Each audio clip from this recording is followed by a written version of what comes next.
जय श्री कृष्ण विद्यार्थी मित्रों। श्री मुरलीधर हाईस्कूल राजकोट थी हूँ महेश गोसाई आपनु फरी स्वागत करूँ छूँ। आज आपणे व्यंजन संधिनी समझ मेळवीशुं। तो चालो शुरुआत करिए।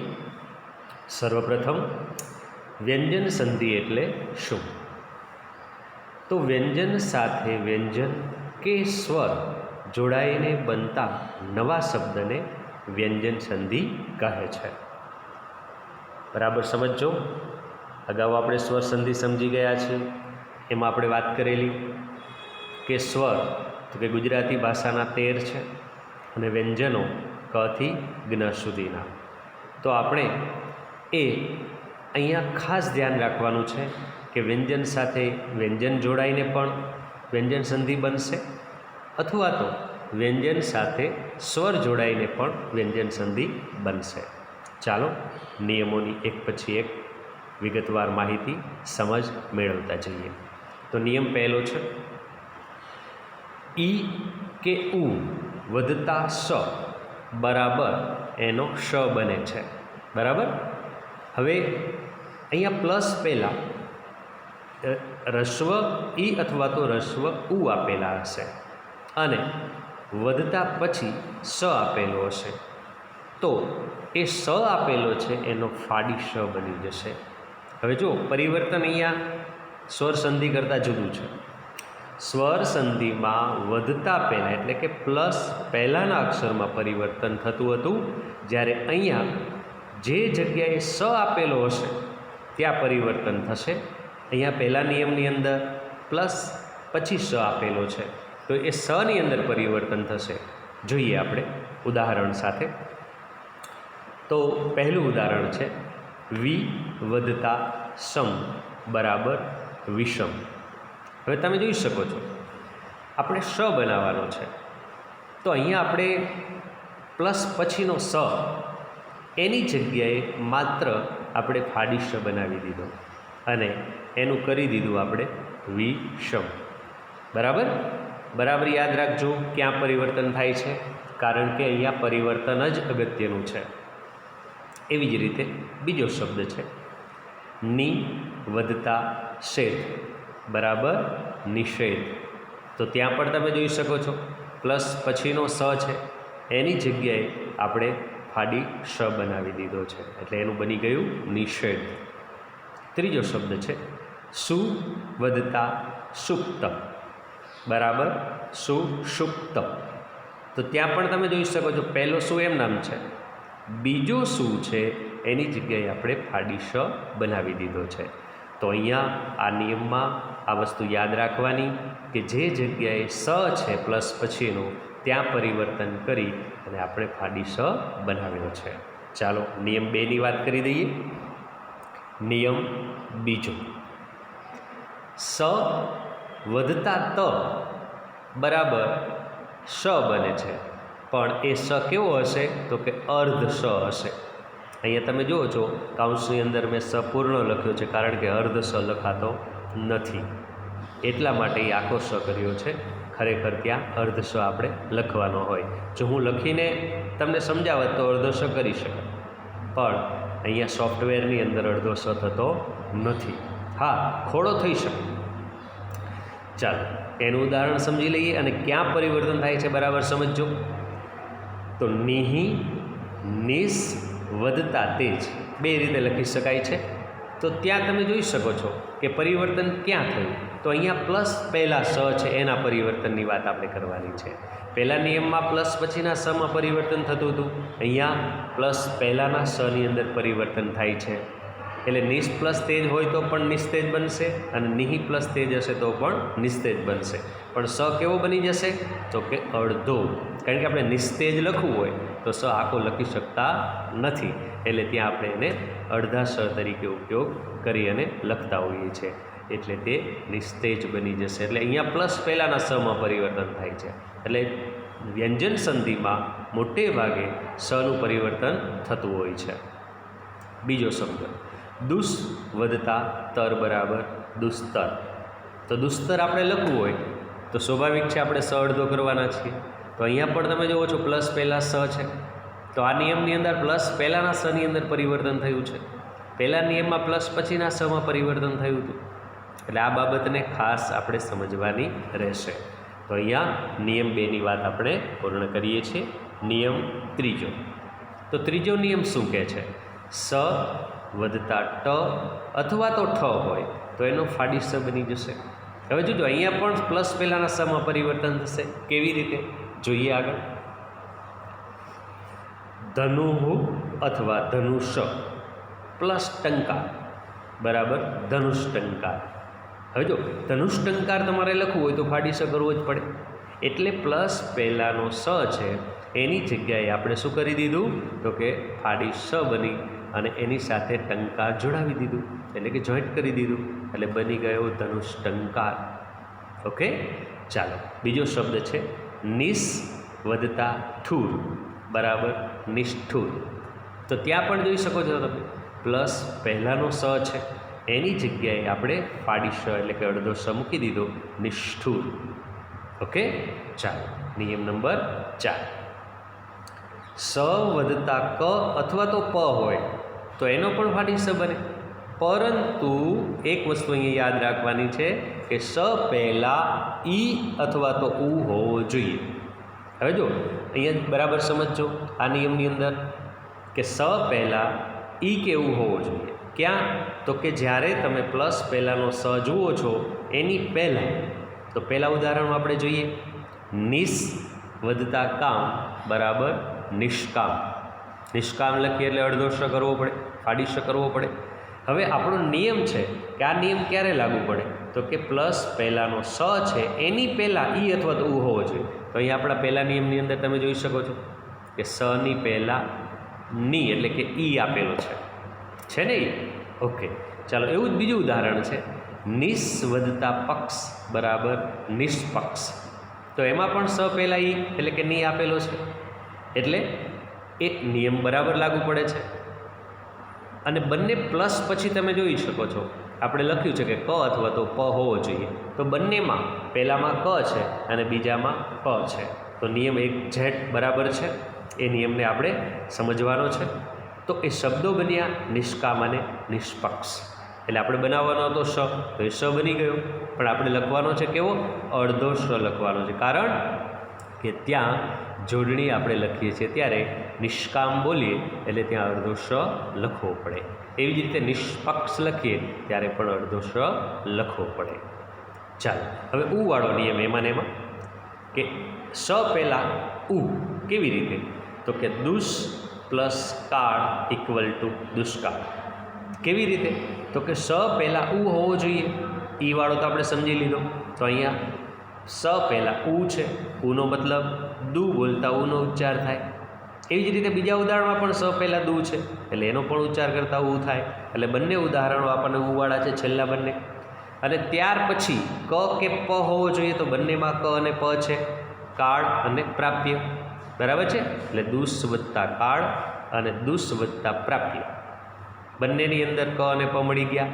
હવે એની જોડણી સ્વરૂપે સંધિ કરીએ તો દુષ્કાળ બરાબર. એટલે સ છે પ્લસ પહેલાંનો એ કેવો બની જશે? તો કે ફાડી શ બની જશે, અડધો શ બની જશે. એવી જ રીતે દુષ્પ્રાપ્યની અંદર પણ શ છે અડધો બની જશે, ફાડી શ બની જશે. ઓકે, વધારે અભ્યાસ માટે તમે તમારી જાતે આવા ઉદાહરણો છે જોઈ અને એની સમજ મેળવતા જજો. ચાલો નિયમ નંબર 5ની વાત કરી દઈએ. સ વત્તા હ વ કે ગ પ્લસ પછી હ વ કે ગ ત્રણમાંથી કોઈ પણ એક હોય તો એનો ઓ બને. જોઈએ આપણે ઉદાહરણની અંદર મનસ વત્તા હર બરાબર મનોહર. તો અહીંયા સ પ્લસ હ છે એટલે કે આપણે પહેલો હ આપ્યો છે તે. તો હરની જગ્યાએ આપણે શું હ આવ્યો છે તો સની જગ્યાએ આપણે શું કરવાના છીએ? તો કે ઓ બનાવવાનો છે. કેવી રીતે? તો કે સ છે નની અંદર ભળી જશે મનોહર. સ તો કાઢી જ નાખવાનો છે, સનું તો પરિવર્તન કરવાનું છે એટલે ઓ બનાવવાનો છે એટલે મનોહર બરાબર. એવી રીતે સરસ વત્તા વર બરાબર સરોવર. તો એમાં પણ સ કાઢી અને રની અંદર ઓ મૂકી દેવાનો છે સરોવર. એટલે કે આપણો બીજો વ છે એ અહીંયા આપણને વના સ્વરૂપમાં પ્લસ પછી જોવા મળે છે. અને હવે ગવાળો નિયમ લઈ લઈએ કે અધ હોય કે અધસ હોય, વધતા ગતિ લખ્યું હોય અને બરાબર આપણે એને અધોગતિ બનાવી શકીએ. તો સ છે એની જગ્યાએ આપણે એ કાઢી અને ધની અંદર ઓ મૂકી દઈએ છીએ, એટલે કે અધોગતિ. જો અધ હોય તો પણ આપણે ધનો હ કાઢી નાખવાનો છે અને ત્યાં ધો મૂકી દેવાનો છે, એટલે કે અધોગતિ થઈ શકે. બરાબર છે? તો અધ અથવા તો અધસ એની જગ્યાએ આપણે અધો એવો શબ્દ મૂકી અને ગતિ જોડી દઈએ એટલે અધોગતિ શબ્દ બની જાય. એટલે અહીંયા ધોનો ઉચ્ચાર થાય તો ઓ મળે, રોનો ઉચ્ચાર થાય તો ઓ મળે અને નોનો ઉચ્ચાર થાય તો પણ ઓ મળે. તો આ રીતે આપણે આ નિયમને સમજીએ. ચાલો, નિયમ નંબર 6. છઠ્ઠા નિયમમાં શું કહે છે કે સ વધતા ભ કે ગ હોય તો એનો રેપ થશે. હવે જો રેપ તો તમને ખબર છે, જ્યાં રનો ઉચ્ચાર થતો હોય એના પછીના અક્ષર ઉપર એનો રેપ મૂકી શકાય. આપણે જોડણીમાં સમજી ચૂક્યા છીએ. ચાલો, સ પછી ભ કે ગ હોય તો શું બની શકે? તો નિસ વધતા ભય. બરાબર છે? તો હવે જો સમાં જ પરિવર્તન થવાનું છે તો સ નીકળી જશે, એની જગ્યાએ રનો ઉચ્ચાર થશે અને ર ક્યાં આવ્યો જશે? તો કે ભ ઉપર, એટલે નિર્ભય બની જશે.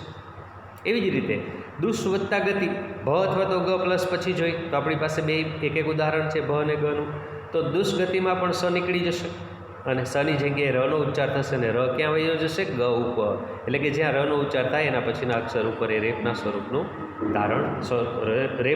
ધારણ કરી લે છે. તો ત્યાં દુષ વધતા ગતિ બરાબર દુર્ગતિ આપણે લખ્યું છે. ઓકે, ચાલો, નિયમ નંબર 7. સ વધતા અ કે આ હોય તો એનો પણ ર બને. કેવી રીતે? તો કે નિસ વધતા અંકુશ બરાબર નિરંકુશ.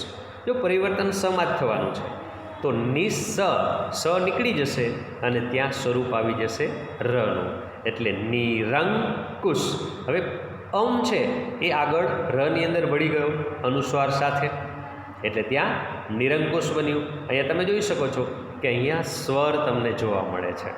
આપણે અગાઉ વ્યાખ્યામાં બોલ્યા હતા ને કે વ્યંજન સાથે વ્યંજન અથવા તો વ્યંજન સાથે સ્વર જોડાય અને નવો શબ્દ બને તેને વ્યંજન સંધિ કહીએ છીએ. તો પ્લસ પછી અહીંયા સ્વર છે તો સ્વર સંધિની અંદર આપણે જોયું હતું કે સ્વર છે એ આગળના સ્વરમાં ભળી જતો, અહીંયા આ સ્વર છે આગળના વ્યંજનમાં ભળી જશે. તો અહીંયા ર બને છે તો રની અંદર એ પાછળનો છે ભળી ગયો અને નિરંકુશ એવો શબ્દ બન્યો. ચાલો, બીજો શબ્દ છે દુષ વધતા આચાર. તો એમાં પણ એવો જ નિયમ છે. તો કે સની જગ્યાએ રનો ઉચ્ચાર થશે અને રની અંદર પ્લસ પછીનો આ એટલે કે સ્વર ભળી જશે એટલે બની જશે દુરાચાર. એકદમ સહેલું છે. ચાલો, નિયમ નંબર 8ની વાત કરી દઈએ. વધતા પહેલાં મ હોય તો તેની આગળના વ્યંજન પર અનુસ્વાર મુકાય અને મનો લોપ થાય. એટલે તમે અહીંયા જુઓ છો ઇન્વર્ટેડ કોમામાં મેં અનુસ્વારની નિશાની કરી છે. એને મીંડું કે ટપકું નહીં કહીએ, આપણે અનુસ્વાર એવો ઉચ્ચાર કરશું, કારણ કે એને અનુસ્વાર જ કહેવાય છે એટલા માટે. તો હવે નિયમ છે આપણો કે વધતા પહેલાં મ. તો અહીંયા તમે પહેલાં ઉદાહરણમાં જોઈ શકો છો વધતા પહેલાં મ છે. બરાબર છે? હવે એની આગળના વ્યંજન ઉપર અનુસ્વાર મૂકવાનો છે. તો ક્યાં? તો કે આગળનો વ્યંજન છે સ, તો સની ઉપર અનુસ્વાર મૂકવાનો છે, જે તમે અહીંયા બરાબર કર્યું છે. એના પછી સંતાપ એવો શબ્દ જોઈ શકો છો. તો સ ઉપર અનુસ્વાર આવી ગયો એટલે સમ વધતા તાપ બરાબર સંતાપ. તો આપણો નિયમ બરાબર લાગુ પડી ગયો કે મ તો એની પહેલાં જો જે વ્યંજન આવ્યો હોય એ વ્યંજન ઉપર અનુસ્વાર મૂકવાનો છે, તો એની આગળ આપણને સ મળ્યો છે એટલે આપણે જોડણી લખીએ ત્યારે સ ઉપર અનુસ્વાર મૂકી દીધો, મ છે અનુસ્વારનું સ્વરૂપ ધારણ કરી લીધું અને તાપ એની સાથે જોડી દીધો એટલે બની ગયું સંતાપ. ચાલો, બીજું ઉદાહરણ સમવદતા તોષ. જો એવી જ રીતે છે, એમાં કોઈ ફેરફાર નથી. તો ત્યાં મ છે સ ઉપર અનુસ્વારનું સ્વરૂપ ધારણ કરી લે છે અને સંતોષ શબ્દ બની જાય છે. એવી જ રીતે સમવદતા હાર. તો એમાં પણ એવી જ રીતે સ ઉપર અનુસ્વારનું સ્વરૂપ એટલે કે મ છે અનુસ્વારના સ્વરૂપમાં આવી જાય છે, પાછળ હાર છે એની સાથે જોડી દઈએ છીએ સંહાર. એવી જ રીતે ચોથું ઉદાહરણ સમ વત્તા મોહન, મ અનુસ્વારના સ્વરૂપમાં સ ઉપર વહી જાય છે, સમમોહન. ઓકે, ચાલો આગળ વધીએ. ત્યાર પછીનું ઉદાહરણ સમ વધતા દેશ, તો એમાં પણ એવી જ રીતે સંદેશ. એવી જ રીતે સમ વત્તા ક્રાંત, તો કે સંક્રાંત. ત્યાં જુઓ, સંક્રાંત શબ્દ ઉપર આપણે ક્રા ઉપર અનુસ્વાર મૂક્યો છે. જો અનુસ્વાર ન મૂક્યો હોત તો આપણે ક્રાંત જે આગળ પ્લસ પછી લખ્યું છે એવી જ રીતે લખવું પડે, પણ બંને રીતે લખી શકાય છે. ક્રા પ્લસ એટલે કે ક્રા પછી અડધો ન અને ત જોડી શકાય, અને અડધો ન કરવો હોય તો ક્રા ઉપર એને અનુસ્વારનું સ્વરૂપ આપી દેવું પડે. એવી જ રીતે સમ વત્તા સાર, તો કે મ છે સ ઉપર અનુસ્વારના સ્વરૂપમાં વયો ગયો અને બની ગયું સંસાર. ચાલો ત્યાંથી આગળ જઈએ. બીજા બે ઉદાહરણો છે હજી. સમ વત્તા તાન, તો એમાં પણ એવી જ રીતે મ છે અનુસ્વારનું સ્વરૂપ સ ઉપર લઈ લેશે, સંતાન.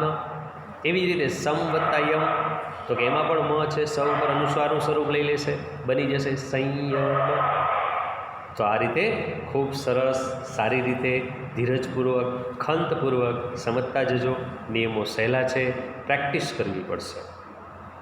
ચાલો નિયમ નંબર 9, પાછળ સ્વર કે ઘોષ વ્યંજન આવે તો તેના વર્ગનો ત્રીજો વ્યંજન મુકાય. હવે જો આ વાત તમે 8મા ધોરણમાં બરાબર શીખ્યા હશો. ન શીખ્યા હોય તો તમારી 9મા ધોરણની ટેક્સ્ટ બુક છે એની અંદર આ ઘોષ અને અઘોષ વ્યંજનો, અલ્પપ્રાણ અને મહાપ્રાણ વ્યંજનો એની ખૂબ બારીકાઈથી સમજ આપવામાં આવી છે.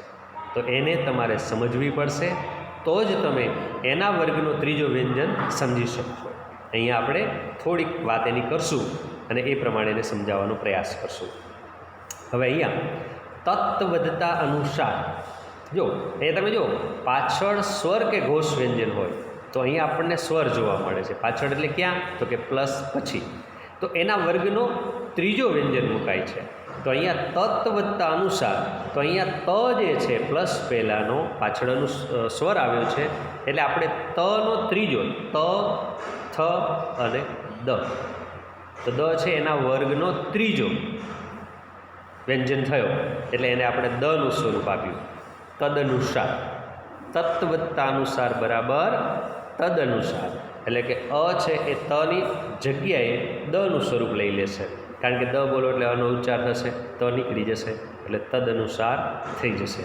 એટલે તમે જુઓ કે આપણા સ્વર અને વ્યંજનો, એમાં વ્યંજનોની અંદર આપણે જોઈએ છીએ કે ક વ્યંજન હોય તો કે ક, ખ, ગ, ઘ. એવી જ રીતે આપણા ઓષ્ઠી વ્યંજનો હોય તો કે પ, ફ, બ, ભ. આપણા તાલવ્ય હોય તો કે ત, થ, દ, ધ. આપણે અહીંયા તાલવ્યની દંત્યની વાત કરીએ છીએ, ત, થ અને દ, એના વર્ણનો ત્રીજો અક્ષર એટલે કે દ આવે.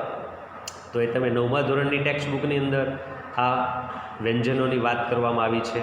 એ વ્યંજનોને આપણે ખૂબ સારી રીતે જ્યારે તમે શાળાએ આવશો 9મા ધોરણવાળા વિદ્યાર્થીઓ, ત્યારે એને આપણે સમજાવીશું. 10મા ધોરણવાળા વિદ્યાર્થીઓ તો સમજી ચૂક્યા છે, એટલે એને સમજવામાં ઝાઝી તકલીફ પડશે નહીં. ચાલો ત્યાર પછીનું ઉદાહરણ છે તત્વધતા ગુણ. તો અહીંયા પણ ત છે તો એનો ત્રીજો વર્ણ એટલે કે દ થાય, એટલે કે આપણે લખ્યું તદગુણ. એવી જ રીતે સત્વત્તા ગુણ, એમાં પણ ત્રીજો જ છે એટલે કે દ જ બનવાનો છે, સદગુણ. એવી જ રીતે સત્વત્તાચાર, સદાચાર, એમાં પણ ત છે એટલે એમાં પણ દ બનવાનો છે, ત, થ અને દ, એના વર્ણનો ત્રીજો છે એટલે કે સદાચાર. તો આવી રીતે આ વર્ગ છે એ તમારે સમજવા પડશે. આપણે શાળાએ મળીશું ત્યારે તમને બધાને સમજાવવાનો આપણે પ્રયાસ કરીશું. તમે તમારી જાતે તમારી ટેક્સ્ટ બુકમાં ઘરે બેસી સમજવાનો પ્રયાસ કરજો. ચાલો નિયમ નંબર 10, ર આગળ એટલે કે પ્લસ પહેલાં ર હોય તો એની આગળ રસ્વ ઈ કે ઉ હોય અને પાછળ ક હોય, ખ હોય, પ હોય કે ફ હોય તો એનો આપણે ફાડીશ બનાવવાનો છે એટલે કે શ બનાવવાનો છે. જુઓ અહીંયા ચતુર્વત્તા પદી, તો પ્લસ પહેલાં શું છે તો કે ર, તો રની આગળ શું હોવું જોઈએ તો કે રસ્વ ઈ અથવા તો રસ્વ ઉ. તો અહીંયા આપણે ત્રણેય ઉદાહરણમાં રસ્વ ઉ જોવા મળે છે, કારણ કે ત્રણેયની અંદર તું છે. બરાબર. હવે જો પ્લસ પછી શું હોવું જોઈએ તો કે ક, ખ, પ અને ફ. તો આપણી પાસે પહેલાંમાં પ છે બીજામાં ફ છે અને ત્રીજામાં પાછો પ છે. એટલે આપણા નિયમ મુજબ આપણે એ ત્રણેય અક્ષરો લખ્યા છે.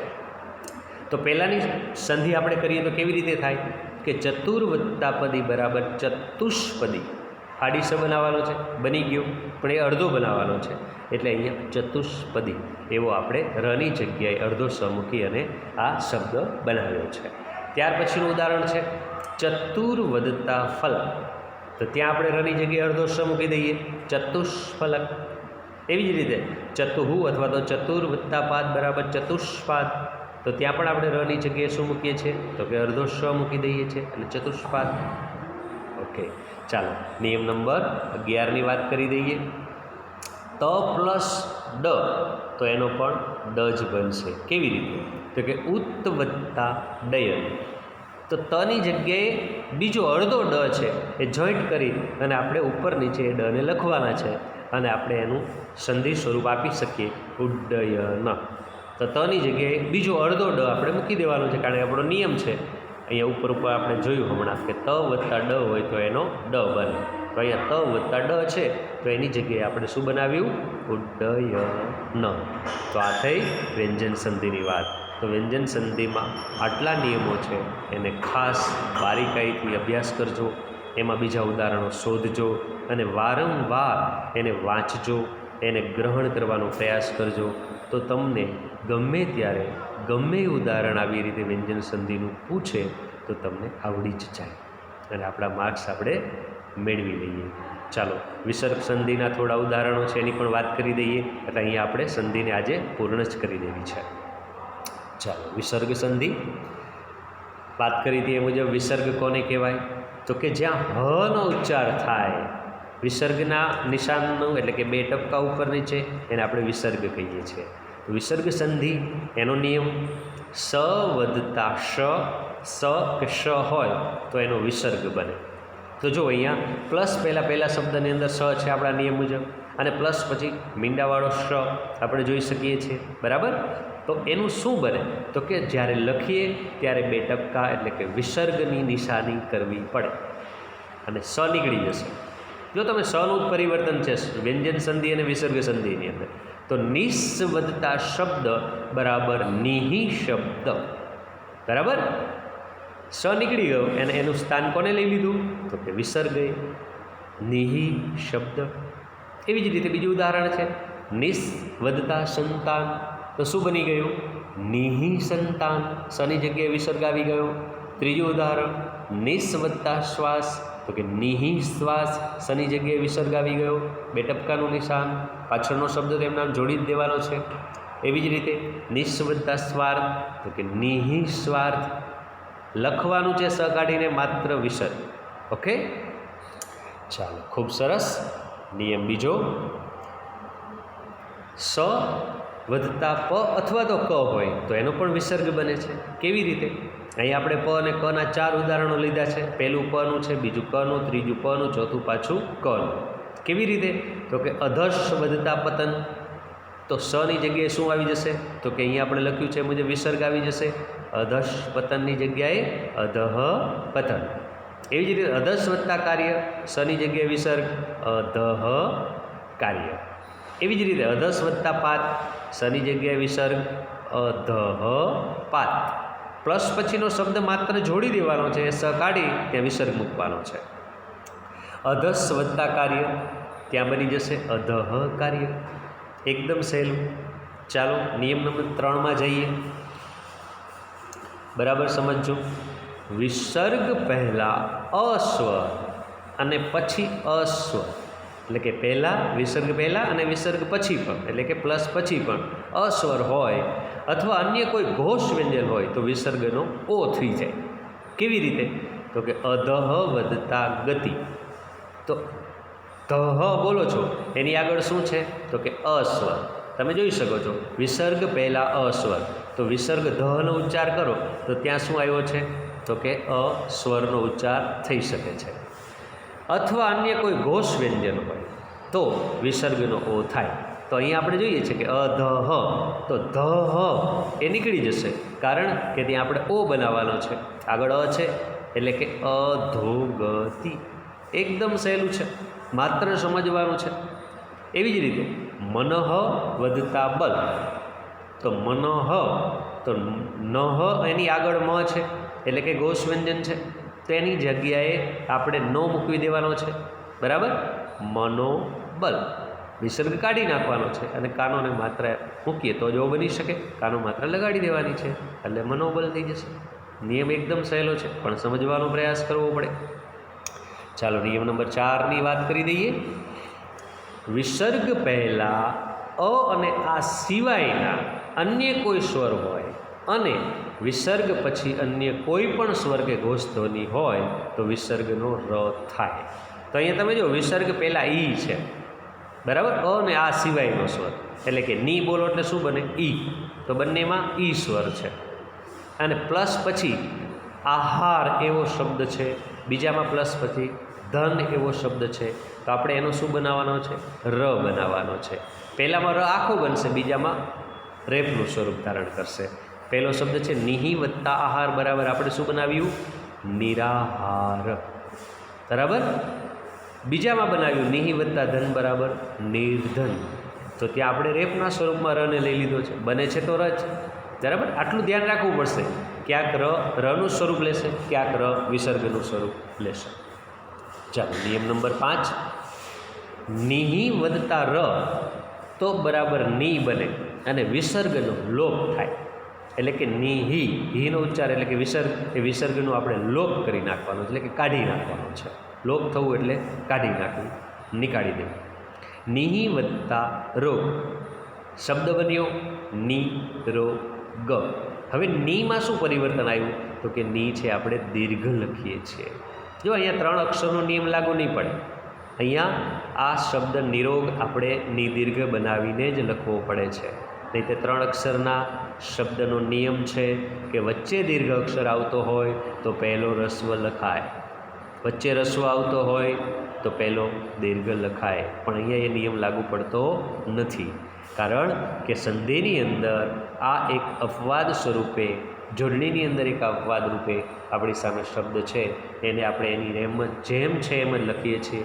એમાં પહેલા નિયમને આપણે ભેળવી શકતા નથી, એટલે કે જોડણીના નિયમને ભેળવી શકતા નથી. નિહિ વત્તા રોગ બરાબર નિરોગ. એવી જ રીતે નિહિ વત્તા રસ બરાબર નિરસ. એ તો ની બરાબર દીર્ઘ બની શકે કારણ કે વચ્ચે રસ્વ છે, એટલે રસ્વ હોય વચ્ચે તો પહેલો અક્ષર છે દીર્ઘ લખાય. 3 અક્ષરના શબ્દની વાત કરીએ છીએ આપણે, કારણ કે જોડણીનો નિયમ છે. પણ પહેલામાં આપણે લઈ શકતા નથી, એટલે કે નિરોગમાં એ લઈ શકતા નથી. એટલે નિહિ વત્તા રસ, તો નીની જગ્યાએ દીર્ઘ ની બની ગયો અને વિસર્ગનો લોપ બંનેમાં થઈ ગયો, નિરસ બની ગયું. ઓકે, ચાલો નિયમ નંબર 6.